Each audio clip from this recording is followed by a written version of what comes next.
The Man of Steel finally returns to the big screen. Does he soar high or come crashing to Earth? Or something in between?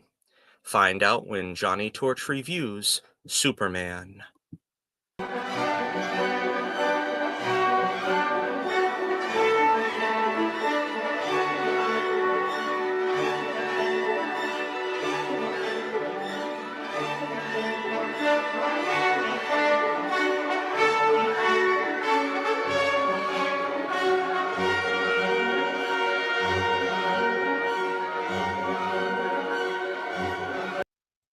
Well, welcome into another Johnnie Torch review. Today we're taking a look at the long-awaited James Gunn reboot of the DC Universe, starting with the Man of Steel himself, Superman. Now, full disclosure, I'm getting over a cold, so hopefully my voice is coming through loud and clear and not sounding too ridiculous. It's a very hot 93 degrees out there, and I can't run the fan or air conditioner, otherwise it's going to ruin the audio here. So just know that I am suffering from the effects of the heat while we're doing this. Hopefully I don't get crazy with the heat. But we will bring you this video because I am really dying to talk about this movie. I tried to be very sparse in my comments on Twitter. Um, it's really a movie that I really want to get into and talk about the nitty gritty of it. As usual, we're going to keep the first 10 minutes or so spoiler free. I'm going to try to talk very generally about it. I really hate when someone hasn't seen the movie and they want to hear the review and you just got a spoiler review. And I don't believe in doing two separate ones because really I can get spoiler free thoughts done in like 5 minutes. But I want to afford people the opportunity if you haven't seen it yet. And I realize I'm probably doing a very late review. Everybody was on top of this movie, basically 2 days before it came out. The reviews were pouring in because Superman is such a great character. Everybody wants to see Superman done right. Everybody wants to see Superman do well at the box office, with some exceptions. We'll talk about that controversy around it a little bit later. But I always like to start off with a little bit of history. So we'll take a brief walk down memory lane, talking about Superman in media. Now, for me, Superman the movie, I guess, which is the way it's titled to differentiate it from this movie, simply called Superman. But Christopher Reeve's Superman movies are the gold standard for me. The first two, particularly, I know the last two are not great, but as a kid, I was just enamored with the Christopher Reeve Superman. I remember kids in the first grade talking about this new thing called Star Wars. I really wasn't interested. All I cared about was Christopher Reeve's Superman and how great those first two movies were. At that time, I think there was only two movies out, but I would watch them every single weekend, I think, pretty much without fail. Saturday and Sunday, I'd watch Superman the movie Saturday night, and then Sunday morning slash afternoon, I'd watch Superman 2. And that was like my existence as a kid, just watching those two movies over and over again. So great, so wonderful. So I knew going into this film, we're never going to recapture that. And I think a lot of people going into the film with those stars in their eyes, thinking, am I going to get the same feeling as seeing Christopher Reeve, who is the gold standard? Let's just admit it. He embodied Superman in a way that no one else ever will. And it's an impossible standard to put any actor up against. So I didn't go into this film thinking this film would ever possibly be on par with the Donner Superman films, Christopher Reeve. And, you have to embrace this film on its own terms. Now, looking past that, we really haven't had much luck with Superman post Christopher Reeve. Now, I I didn't see the Dean Cain show. I mean, I as a teenager during the '90s, I was like, Superman as a romantic comedy, pass. So, I mean, I really have never paid any attention. I've seen an episode or two in passing, and I give Dean Cain credit for trying to steward the character with reverence. He didn't, from what I've seen, make a caricature of Superman. But it wasn't what I was interested in, particularly at that age. And so we move on to, I think Smallville was the next opportunity that came for a Superman show. This one being famous for being the Superman show without Superman. It was basically Dawson's Creek with Superman characters.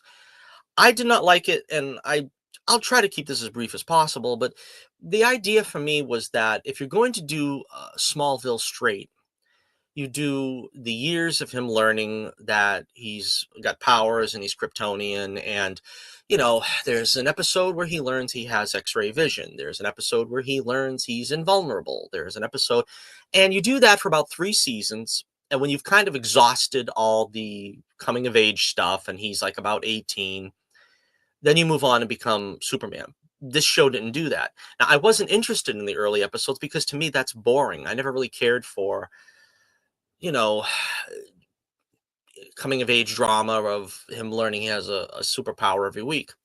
I started watching a little bit near the end of the series when they had like literally everything, every villain, every hero that ever came in contact with Superman, while Superman was yet to embrace the identity of Superman. And that was ridiculous. So, I mean, I don't have a very large respect for Smallville. I mean, there are some good qualities about the show. I agree, Michael Rosenbaum, great performance as Lex Luthor. So, I mean, I'm not going to totally diss the show, but it wasn't for me. And it kind of outlived its usefulness, I think, by several years. Next came, I don't think even Smallville was over at the time, but next came Superman Returns, which promised a sequel of sorts to the Christopher Reeve films. And Brandon Routh, again, the cast was pretty good. Brandon Routh kind of tried to emulate Christopher Reeve and the Donner films, and I thought that Kevin Spacey was quite good. This, of course, before you know the off-stage shenanigans and controversies were beginning for him, but it failed as a movie. It did not have the tone. It did not have the hopefulness. It had Superman as a deadbeat dad, which is something that I could never embrace with a character. I tried to convince myself that I liked the movie for probably a couple of years before I kind of realized that if you don't go back and watch a movie like ever again, it kind of means that you didn't like it, and it kind of means that it failed in whatever it was trying to do. So I kind of admit now that, yeah, for all the pomp and circumstance, bringing back the John Williams theme, trying to have it take place in the universe of the Donner films, it was a disaster. Then we flash forward a couple more years to Man of Steel and the beginning of the Snyderverse. Now, this is something that has gone on continually since this movie came out, where Snyder fans are basically rigid and will not tolerate anything but the Snyder films. Now, to be honest, Man of Steel to me was a great disappointment. I think, again, they did not get the tone, they did not get the hopefulness, the joy of Superman. Superman is portrayed as a very dour character. And again, I liked the actors. I thought Henry Cavill was very good. I liked Amy Adams probably more than most. I don't think she got very much credit for her role as Lois Lane, which I thought was a very, very close approximation of the character. uh, Taking elements from both Margot Kidder and the comic, and I thought she did a very good job with that. Uh, there was a lot of also baggage with that film. Then they had Superman kills Zod, putting him in a situation that felt very un-Superman like, and then sort of ignoring the consequence of that immediately afterward. The rest of the film was also kind of boring and dour. We had Jonathan Kent having some controversial elements in the film, which I didn't really particularly like. So again, we had a not so great Superman film, and I would probably rank it higher than Superman Returns. But again, just it didn't hit the spot for someone who was a lifelong Superman fan. Then we had Batman v Superman, which was, I would describe it as being slightly more watchable, But again, it was not very well made. It had Batman acting very irrationally, Superman again being sort of dour and near emotionless, it felt like, for most of the film. So the Snyderverse basically imploded after that and limped on for a few more years with some minor successes. I mean, Aquaman probably being the only one that was a $1 billion hit for them. Uh, some of the other films maybe doing okay critically, like Wonder Woman. But finally, they after the Black Adam movie, where they kind of promised a return of Henry Cavill and that maybe we would be starting to right the ship, they just pulled the plug. And I think it was for the best, because I could tell after Man of Steel and certainly after Batman v Superman that the well was poisoned, that there was really no way to right the ship with this franchise. They needed to start over. They needed to right the ship, without the baggage of what they had, which had come before.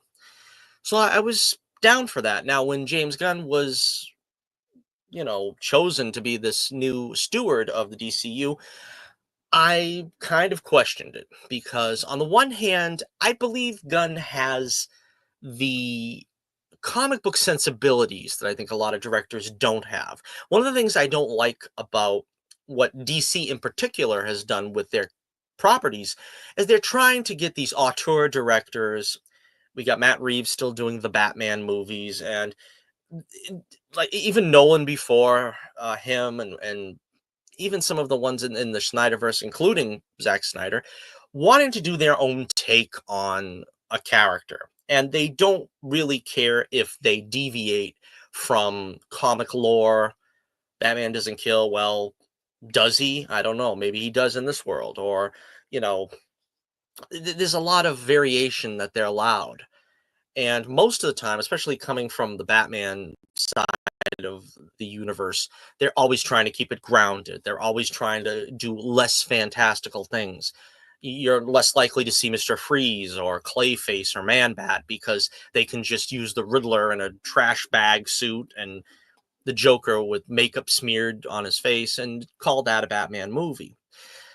But with James Gunn, I knew that we were going to get into a universe where you could use the more fantastical elements, that it wouldn't feel out of place to see, any number of 1,000 concepts that were in the comics that were taboo for other directors.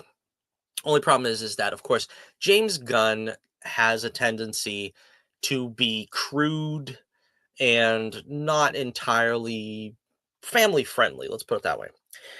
So I think both things, again, getting off a little bit on a tangent, but I think both things are true here in this film. So my thoughts on Superman, I think it's a good first step.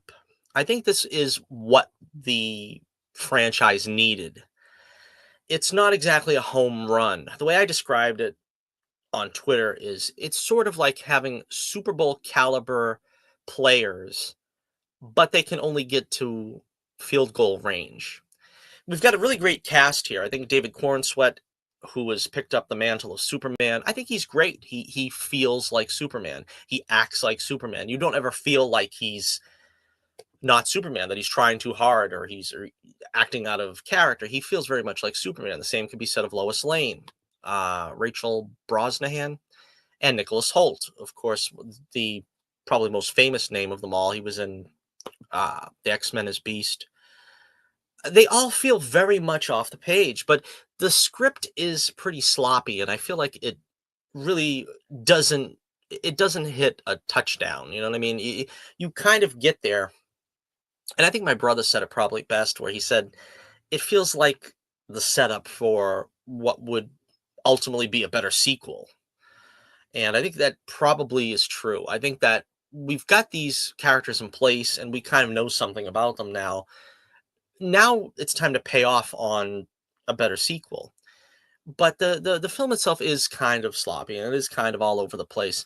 And before I get into spoilers, I think I seen Jeremy John's video. I think his non-spoiler video. I really disagreed with him on a lot of stuff he said in the spoiler video. Maybe I'll mention some of those things, but In the non-spoiler video, he pretty much said, whatever you come to this movie with is what you're probably going to get out of it. I mean, if you are coming to this movie fearful, yes.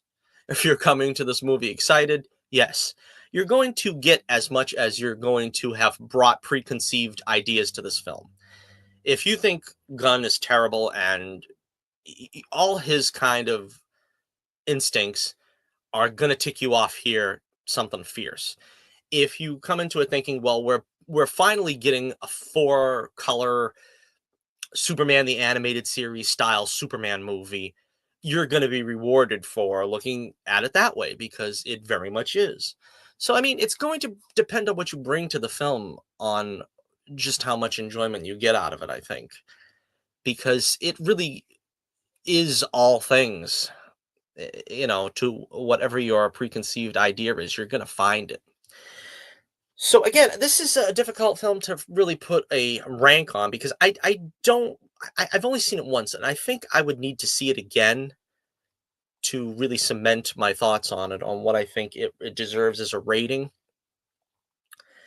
First thing that comes into my mind is maybe a B plus, maybe like, I don't know, 3.5 stars. It would probably vary depending on what I feel the next time I see it. But it's a movie that comes at you fast, and you have to kind of adapt to it. And I'll describe that in just a moment. All right, so that's it for the non-spoiler review and history lesson. I think if you're on the fence and don't know if you want to see it or not, I think you should disregard what other people are saying and just go and see it for yourself. Now, you know me, I there's no pretense at all with me. I'm not going to play games and act like something is the worst thing ever or something is the greatest thing since sliced bread. When I review something, I'm going to tell you the good, I'm going to tell you the bad. And there is like sort of a 50-50 with this film that you probably could come down on either side of it, and even listening to my review. So again, spoilers now. We're going to go and get into the spoilers. Now, the film starts with what we've seen in the trailer, the beaten up Superman, and we're told that this is like the first battle he's lost, and he lost to the Hammer of Borgia, something I don't remember, but uh, come to find out, this Hammer of Barovia or whatever is Ultraman. Now, in the comics, Ultraman is a Superman clone. Now, I wasn't too familiar with his story. I don't remember reading about Ultraman. I think that's like an alternate universe version of Superman in the comics. I'm not sure, but anyway, so Superman gets beaten up by this character. Then he goes off and ends up, uh, what we've seen in the long peak or the trailer, and he gets healed and he goes back off to fight him. I I feel like, in a sense, this is kind of reminds me of like Man of Steel, where there is a lot of stuff going on, and if you don't catch yourself, you kind of feel like, what just happened? I can't honestly remember how that fight ended. He goes back to Metropolis to fight the Hammer, and then it kind of just shifts away. And I mean, apparently, he didn't go after the Hammer because he was still not in his fullest health and capacity. And I think, let me handle some of the objections right here. They were saying a lot of things like the complaints about this film, and I think the complaints about this film are valid. But the thing is they didn't bother me at the time watching this. Now, I had like in my mind, a certain view of things. Like, for instance, I don't think a Superman movie is complete without the shirt rip, and we didn't get that. But then again, we only got like one scene of Clark Kent. That's something that's like unheard of. And yet at the time, it didn't seem to bother me while I was watching the movie. And it's kind of the same thing with this. Well, Superman gets beat up too much. Superman gets beat up too much. Honestly, in the movie watching it, I didn't feel like he was getting beat up too much. I mean, when you look at it in retrospect, and I said this on Twitter as well, that like Superman shouldn't really be beaten up unless it's someone, of a dark side stature, or maybe General Zod, or, Doomsday, obviously. But I mean, when you're looking at who he's fighting in this film, he pretty much is fighting a clone of himself. He's got his own powers being reflected back at him. I don't really feel like, he should have an easy time in that fight. You know what I mean? So the Hammer of Bavorvia or whatever turns out to be a clone of him, and that's what beat him up so badly in the beginning of the film. It doesn't really feel to me, maybe in retrospect when you watch it again, it'll feel like he's at a disadvantage. Doesn't feel that way to me in this film. Did they nerf his powers a little bit? Yeah, I guess. But it isn't anything that we didn't already have in Superman the Animated Series. He rarely came out of a battle unscathed in that show. And I kind of feel like this is kind of the same power level he has here. The film basically tells us he's the most powerful metahuman, or I guess they're still calling him a metahuman even though he's an alien. But it didn't seem to really affect my enjoyment of watching. Another uh, concern was there's too many characters in the film coming from, Green Lantern, Guy Gardner, Hawkgirl, Mr. Terrific. Again, watching the film, I didn't really feel that there was too many characters. They felt like they had enough space where they were doing something proactive, but they weren't really impeding on Superman's screen time. Mr. Terrific might have had a little more screen time than everybody else, my brother was saying that he was probably in it too much. I mean, he went from being a supporting player to practically a co-star by the end of the film, but it was like one of those situations where Superman's handling all the heavy lifting. They still needed the, quote unquote guy in the chair to handle the, you know, destruction of the earth, which that's another interesting thing. I kind of felt like there was a lot of things in this movie that were like harkening back to other Superman movies, like the big crater that's going to eat up Metropolis is almost the same thing as we seen in California in the original Superman movie. If anything that was kind of lacking, I think, was in Lex Luthor's plan. I didn't really go for this whole thing that they tried to, and I don't think necessarily that the film had, a political point to push.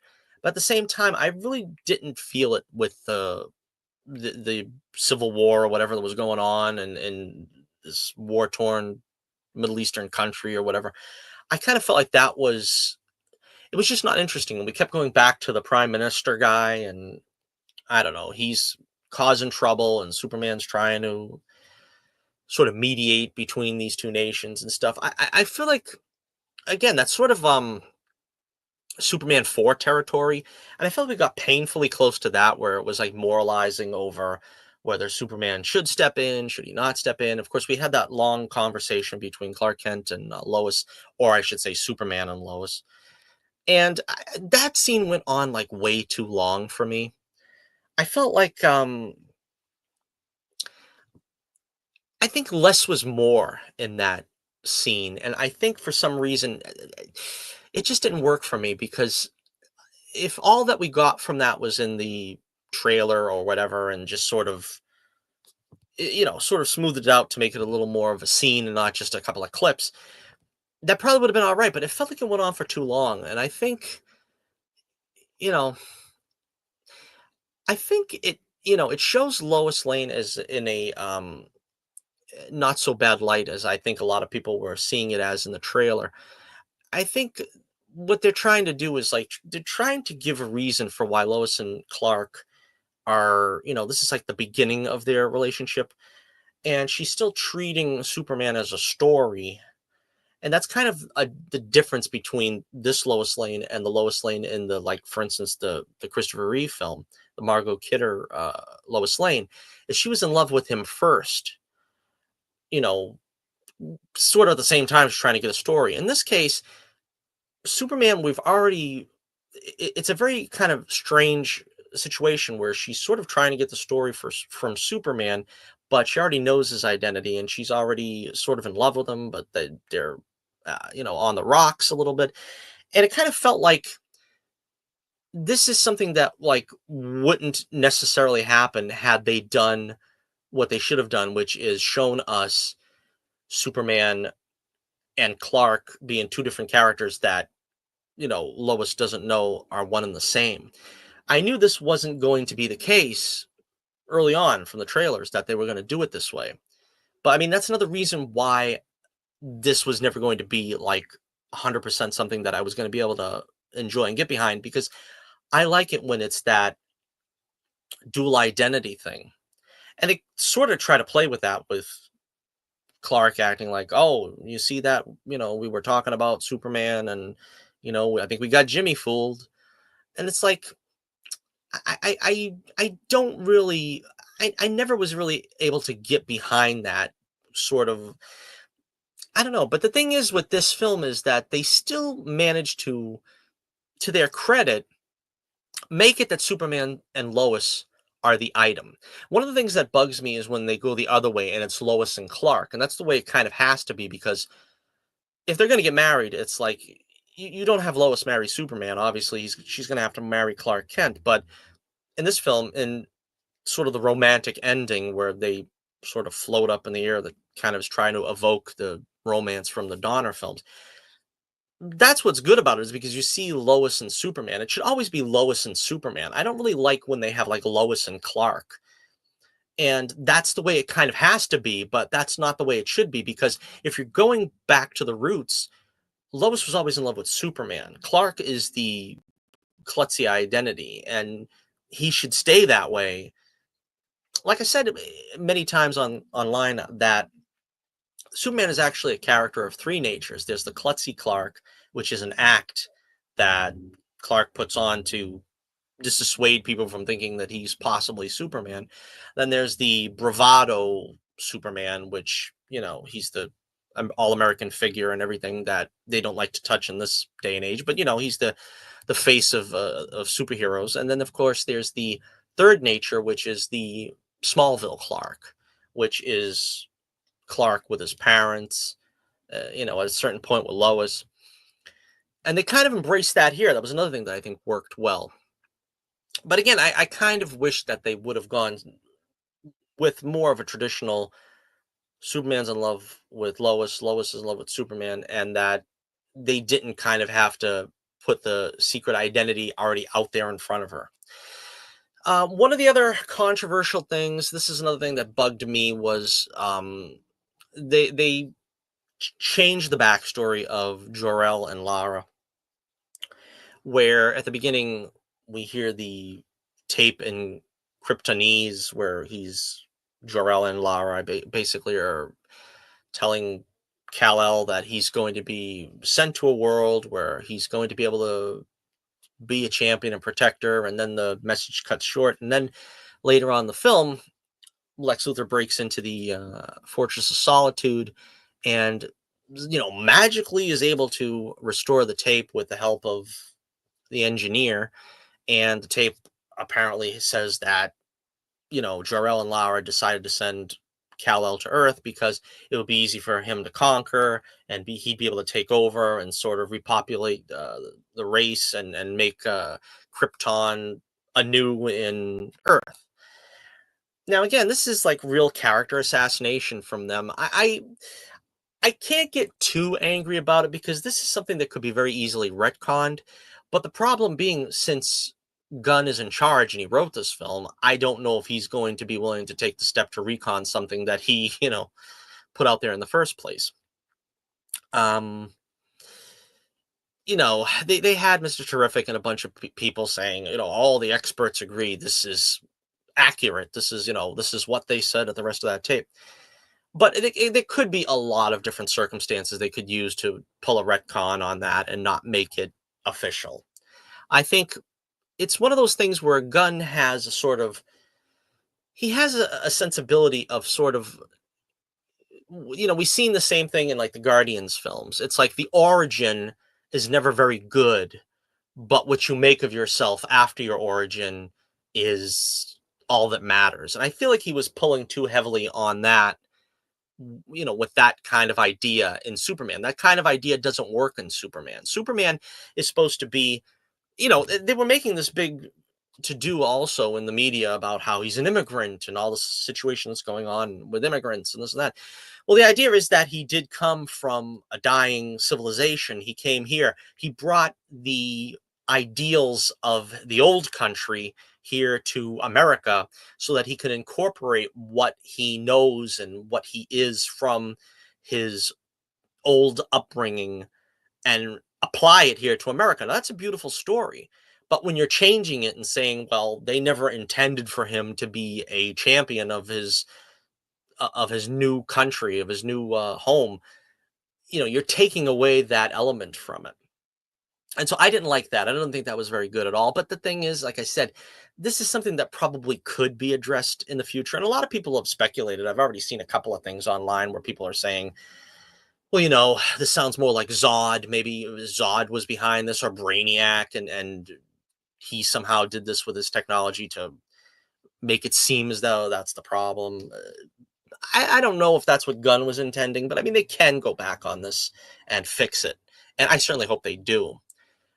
Because I think that's something that's really, like I said, an important core thing in Superman's lore is that he came from an advanced civilization who, you know, were looking to help the Earth and not like be a conqueror. That's more General Zod. That's more Brainiac. But again, it can be fixed. Uh, let's talk about uh, gosh, we're going on for a half hour already, and I feel like I didn't get through half the stuff I wanted to talk about. Let's talk about Luther again fast. I mean, we had I kind of like some of what they did with him, where he's like calling the shots from behind the computer consoles. He's like A3 and B7 and this and that. I mean, I like the concept that he's sort of like fighting through these other, I guess it was just Ultraman, but he's fighting through him, and it's brains versus brawn. That was the thing that was always between Luther and Superman, was that he couldn't stand up to Superman toe to toe, but working through another figure. I kind of like that concept. I don't know that in actuality it works that well. I mean, because there'd be some kind of disconnect between him being able to say that and then the reflexes. You know what I mean? But I mean, I like the concept. The idea was pretty good. Uh, the Ultraman reveal again. I kind of figured it was going to be a clone. I'm of two minds about this because on the one hand, he looked, David Cornsweet. He looked to me like Hayden Christensen with the mask off. He had the hair kind of flying around like Revenge of the Sith Anakin, and it was pretty good, but I feel like what could they do with that? I mean, br- you know, Bizarro is really the best story for a Superman clone. Now, I think some people are suggesting that maybe he might turn into Bizarro. I mean, he did fly off into a black hole or something at the end of the movie. Um, Maybe that's the case, but I was always hoping that they were going to lead with Bizarro and that was going to be the clone Superman, but they kind of like didn't go that far in that direction. I don't know how that's going to work out. Uh, as far as the supporting cast went, I love Nathan Fillion. I thought he was really good as Guy Gardner. He had, I knew once they cast him, what we were getting, and I knew he was going to really knock that role out, and he really did. He knocked that role out of the park. He's like, and his the scene with Lois Lane in the Justice League, that was really really good. I mean, it really warms my heart to see that we're getting sort of a universe now that we can get behind, where there is some of this like comic booky stuff going on. And Hawk Girl was great. I mean, some say I think that she didn't really get too much to do. I think she was fine. I mean, they gave her enough to do. I don't know enough about Hawk Girl in the comics. She ends up killing that guy from Bioria or whatever, and I don't know if Hawk Girl kills. I'm kind of against that with superheroes. Um, that was another thing. The kaiju. That was, one of the things I remember when I was watching the movie. I had the biggest smile on my face during that scene because one of the things I remember is when Supergirl was on, and we'll talk about her again in a moment. But when the TV show was on of Supergirl, one of the things I campaigned on was I kept saying, "Please let Supergirl punch a big robot." That's all I ever wanted to see with Superman in a movie or Supergirl. You want to see them punch a big robot, a big machine or something in the middle of Metropolis, and smash it good or whatever. Well, kaiju kind of filled that void, something that we haven't seen in a Superman movie yet, where there's this big monster, he's trashing the town, and Superman's got to stop him. Now, this is the introduction of the Justice Gang, but the thing is the only thing that bugged me about this was I felt like Superman would be more upset that they killed this machine. I mean, they killed this monster creature, whatever it was, and he didn't really get that upset. But I mean, it does my heart good to know that we have a Superman now that's I wanted to put him in an intergalactic zoo. You know what I mean? He's saving the squirrels on the street. He's saying, "Is everybody all right?" You know what I mean? This is the traditional depiction of Superman. This is the default Superman that we're supposed to have, and I felt like it's been a long time since we've had him, really. And I don't know what took so long to get us here where we have him again. Quite honestly. Mr. Terrific was good. I mean, I can't claim to be that familiar with the character. I got like maybe 2 comics where I think he has a minor role or something in like a Justice League comic or something. I can't remember, but from what I remember of him, he was pretty well depicted. I mean, he's like very intelligent. Like kind of sort of like the Reed Richards, I guess, of maybe the DC characters. And he's sort of emotionally distant. He doesn't really, socialize well or something. That also was familiar to me. Again, he kind of has a larger part to play here than maybe necessary, but I thought he was well cast and did good. I had no problems with him. Metamorpho. Let's talk about Metamorpho. And the Falafia guy in the trailer. I remember criticizing that guy because I remember saying, "Well, he's like the one guy that helps Superman. Why is he making?" And it actually is a plot point in the film because that guy gets singled out for helping Superman that Lex wants to kill him. I thought that was a very strong scene.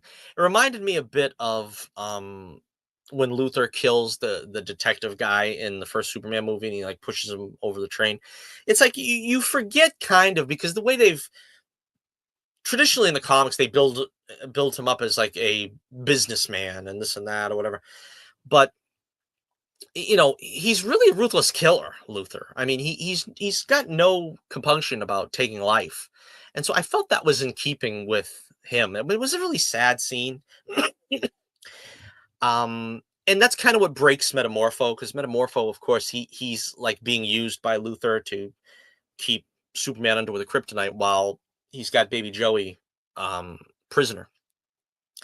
I also thought Metamorpho was a great addition to this because this is another thing where I'm talking about while Superman's weak, he's beat up, he's been brought down. They actually used kryptonite.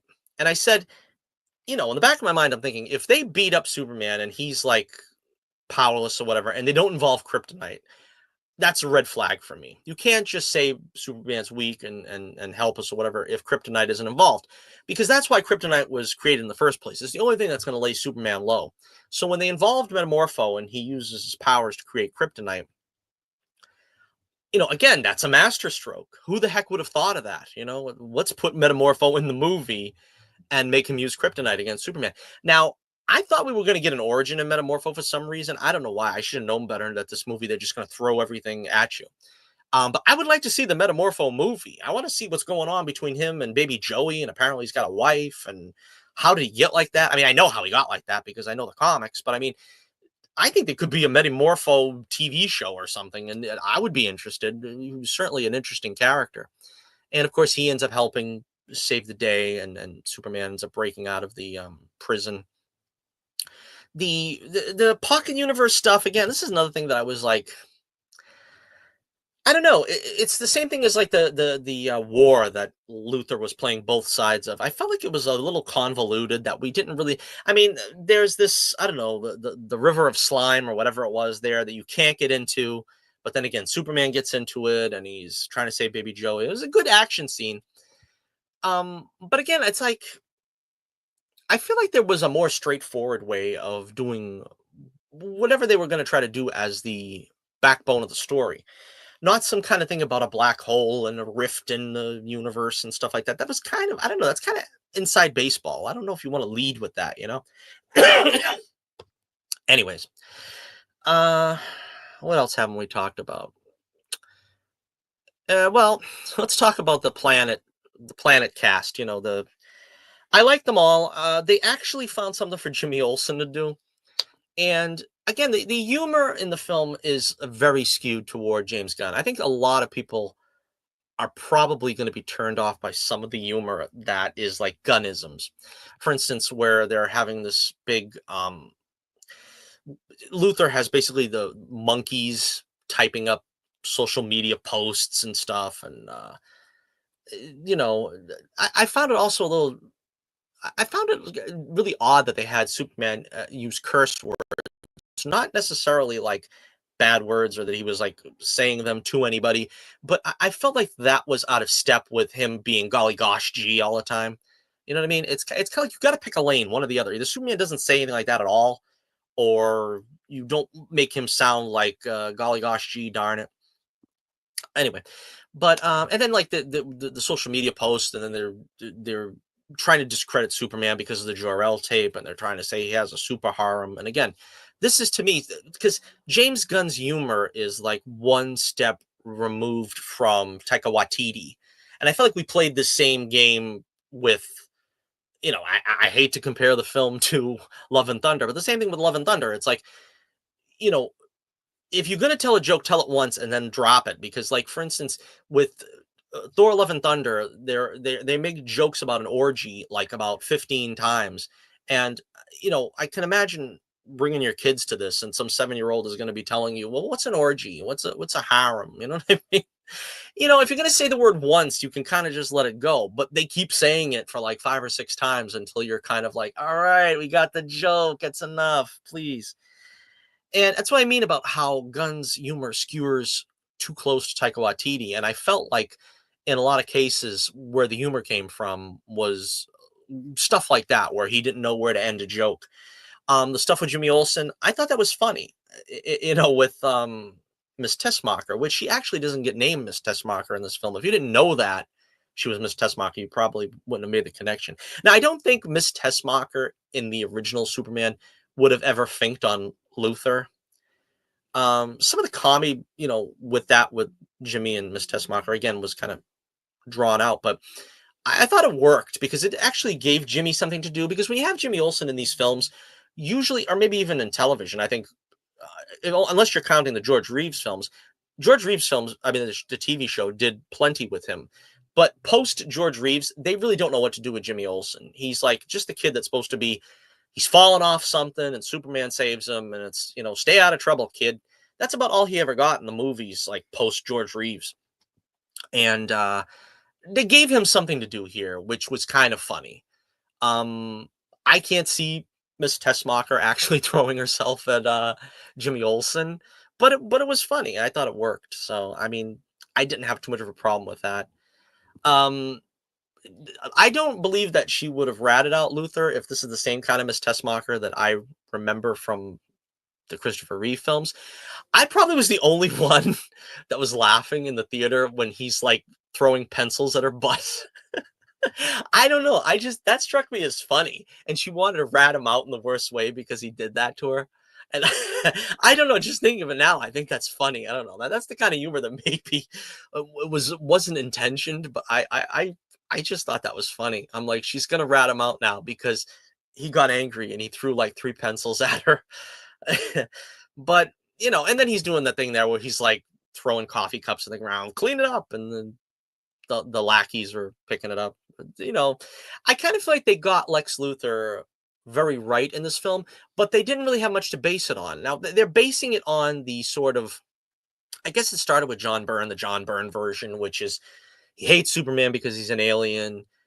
Why should he be looked up to? He's got all the gifts of the gods, and I'm down here with my intellect, and I'm doing my best to push us toward the stars. And he just comes down here in his red underpants, and everybody looks up to him. To me, that's like a flimsy kind of reason for him to hate Superman, but he hates Superman, and that's all that really matters. And it seems like, he probably wring more emotion out of Luther hating Superman than anything we've ever seen in any version of Superman and Luther in any media. He managed to do that. I don't know how he did it with such a threadbare type idea. Well, you're sort of jealous of him, and he's, big guy, and you're kind of down below, but you're smarter than him, so you really hate him. All right, it works, I guess. I don't know.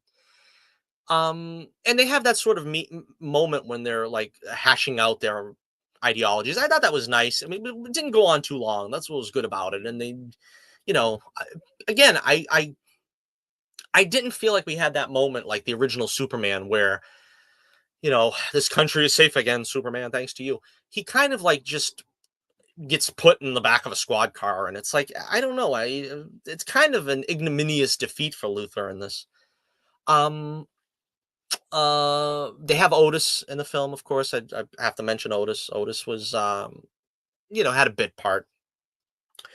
Uh, the engineer. Let me talk about the engineer quickly for a second here. Engineer was fine. I didn't have a problem with her. I thought that, see, what the thing is there was a lot of like fisticuffs. There was the kaiju battle, and then the rest of it was just like fisticuffs with what do they call them? Raptors or something. The Lex Luthor's suited goon squad, and then there was the Ultraman. Now with engineer, the whole plan with that was to like suffocate him. I didn't go for that at all. I just didn't feel it. I was like, you're going to try to introduce a way to destroy Superman, and you're going to have it that basically you're putting nanobite boogers in his mouth and everything. You're basically giving him a nano case of bronchitis, and you're going to kill him with that. I was like, yeah, I mean, I could have maybe come up with something better. I don't know exactly what, but I felt like, I mean, it works in a sense because it's kind of claustrophobic when you're thinking, well, you really can't kill Superman. What are you going to do? You're going to try to choke him to death? But Superman's not a character that I feel like, you cutting off his oxygen supply is going to hurt him. I mean, he's a guy that goes in space, at least in most incarnations, he goes in space without any problems. He can hold his breath, we know, for hours or days or whatever. It's like, I found that like to be kind of weird. And I was like, they should have came up with something else. But apart from that, I mean, the engineer's involvement in the film was pretty good. I thought she was all right. Uh yeah, let's talk about Supergirl. Of course, this is like the end of the film. And we got to talk about Crypto. We haven't talked about Crypto yet. The Crypto stole the show. Crypto stole the show. My brother, it was his favorite part of the movie because he reminds us of like our family dog. And if you don't like Crypto, I don't know what to tell you. You just don't have that kind of affinity for animals, I guess, because he was just like the pet dog everybody's ever had. You know what I mean? He's you know always trying to bite your shoes. You drop something, you might as well forget about it. It's gone forever. He'll take it and run off. He was just embodied that sweet, lovable pooch that everybody loves. And I think he was in it enough.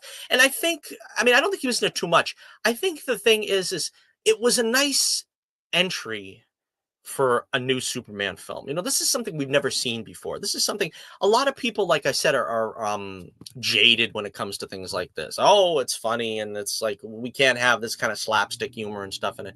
But again, it's really the heart of the movie is Superman.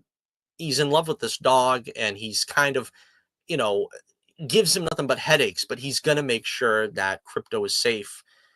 At least that great moment when again Lois and Superman, and he's like, I got to get Crypto. He's probably scared and everything. And then the scene that everybody was complaining about, where Superman's yelling at Luthor. Of course, you know who wouldn't act like that. That's what I mean about the people. The marketing for the film was not that great in that respect because I didn't feel like there was anybody yelling at each other the way, because you see the first couple of clips and you're like, well, this is going to be sort of like what Gunn did with Guardians 3, where it felt like every other scene somebody was yelling at somebody else. And I didn't feel that way. It really didn't. Um, Again, so I mean, I really liked that they had Crypto being more of a helper in this. You know what I mean? He ends up being the catalyst for Superman beating Ultraman because he takes out the cameras that Luthor is. And again, it works. It just works well that way, that they had him involved in that way. It's not just he served a purpose in the story that, it really helped the story get told. And I felt like that was the best way to use him. It wasn't just having him in to be a cute dog and stuff. Now, I don't understand this at the end though, where they try to act like, well, Crypto is Supergirl's dog. Supergirl has Streaky the cat, and you know, Superman has Crypto. I don't know where they're trying to act like that. And again, I'm not crazy about this version of Supergirl. I don't like the more modern version of Supergirl. For me, Melissa Benoist was the perfect Supergirl. I mean, she had that kid sister, girl next door type of vibe that I think Supergirl is. When I think of Supergirl, that's what I think of. I think of like Superman's little sister. They kind of changed that in recent years. They tried to make it more that, she's like got a chip on her shoulder. She's like a rebel, and she's apparently gets drunk in this movie. I mean that she's just coming back from drinking or something. That's not, the Supergirl that I know and love. Now, again, Supergirl movie's coming out next year.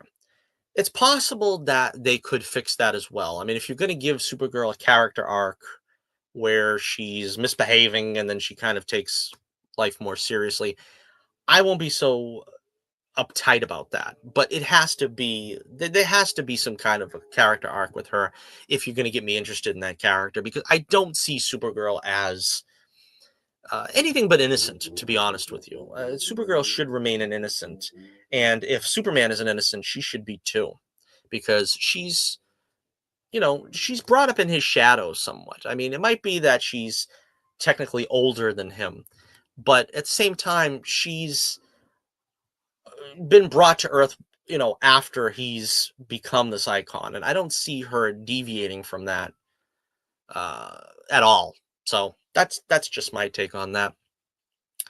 Again, to put a cap on it, I think Lois. I'm going to talk about her a little bit more.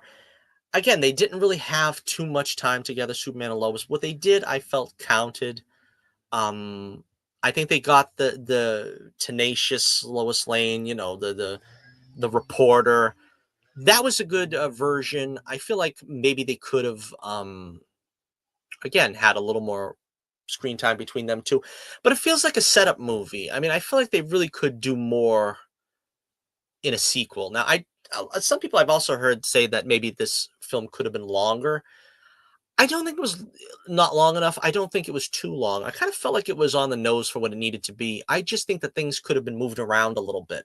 I think they could have, the editing of scenes. I felt like certain things.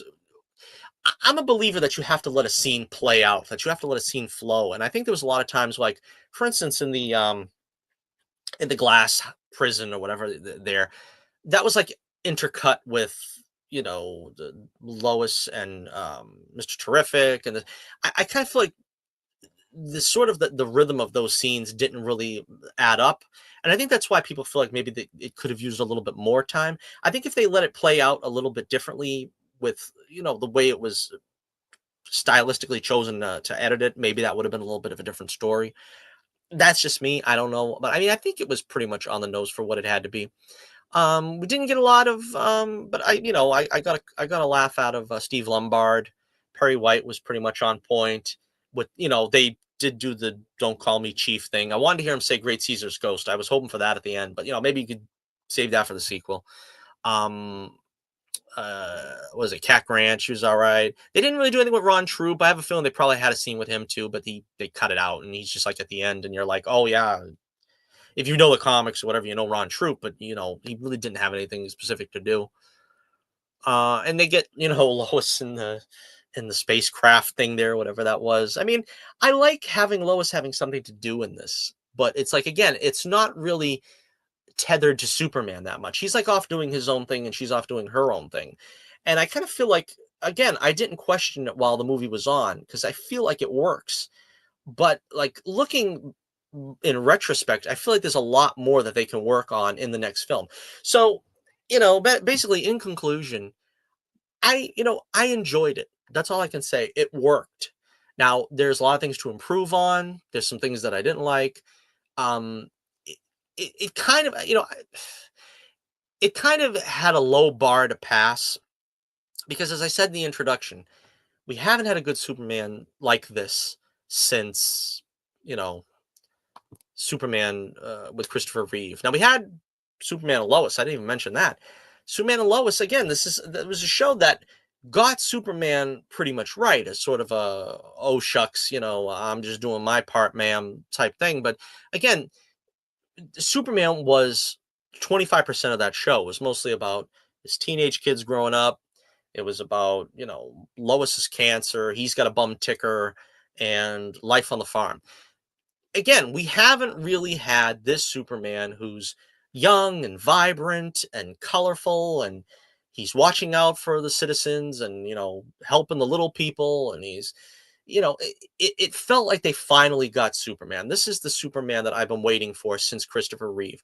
Now, again, the script isn't great. There were some things I think that could have been fixed, that could have been tightened up on, but it's a solid B. It's a solid B plus. People trying to like bring it down because of this, that, or the other. I see that as things that maybe can be improved upon in the sequel. You can fix the Jor-El thing. That I didn't like that much. You can work on the relationship of Lois and Clark. I think they have it there pretty much. Um, we didn't talk about the Mom Pa Kent. They have a very short amount of screen time. I thought they were gonna have a little bit more. I mean, maybe that was something you could devote another 2-3 minutes to. But again, that was based on basically the outgrowth of the Jor-El subplot, and he has to sort of Pa Kent has to sort of set his mind at ease, saying, "Look, it doesn't matter why they sent you here. What matters is what you want to do now that you're here." Which again was a very nice moment for them.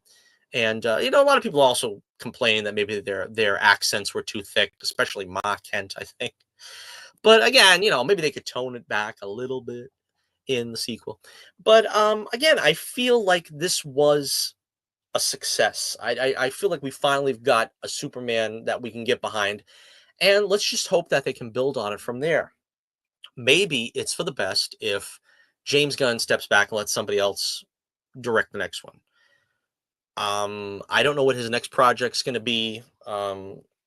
We got the Peacemaker cameo. It's another thing I didn't mention, but I haven't seen that show. I mean, again, this is kind of the problem I have with when you're trying to defy genres with the same characters. Like, for instance, they're going to have Nathan Fillion's Guy Gardner in the Lantern show. And they already said he's going to like be using F-bombs more than he has in his whole career. Kids that want to see, the Lantern show because they like Guy Gardner now can't see that show unless they want to wait 10 years and grow up.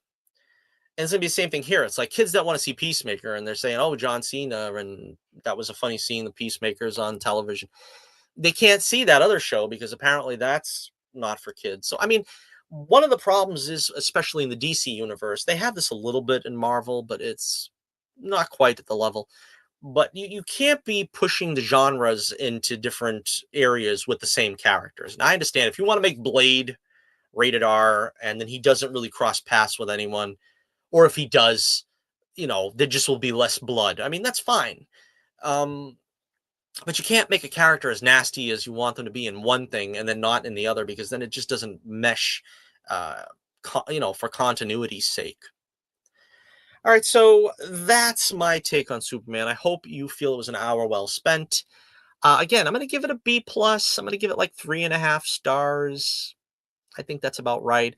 I'm going to give it, I think, a 7 out of 10. I mean, this could like change. It could go up or down because, like I said, it feels like it was a film that was a lot to process. They don't give you too much time to breathe in this one. You know what I mean? You kind of have to have a lot of stuff coming at you quickly, and you have to just adapt to it. And that's like I said. I mean, I really didn't think that there was not much Clark Kent in the movie until I, got out of the movie and I realized, gee, there was no shirt rip and there was no real Clark Kent involved. That's something they could work on. I mean, they did kind of the same thing in the Batman. I don't know if this is sort of a trend that they're doing nowadays, where it's like we want to see more of the character, less of the secret identity. But I mean, I felt like the romance was good and that they could build upon that. I mean, they just left it in a good place where we can have a lot more fun now than what was available to us in the Snyderverse sandbox. And again, maybe it was a low bar. Uh, all it took was being better than Man of Steel, better than Batman v Superman, better than Superman Returns, better than Superman and Lois. But we got there. And so this is the best Superman we've got in a long time. So I think it's best to enjoy that and to hope that some of the things that were not as good are addressed in the future. So let me know what you think in the comments below about Superman. Did you like it? Did you not like it? Do you agree? Do you disagree? Let me know. And until next we meet, this is Johnny Torch reminding you once again, keep the flame burning brightly, and I'll be with you again real soon.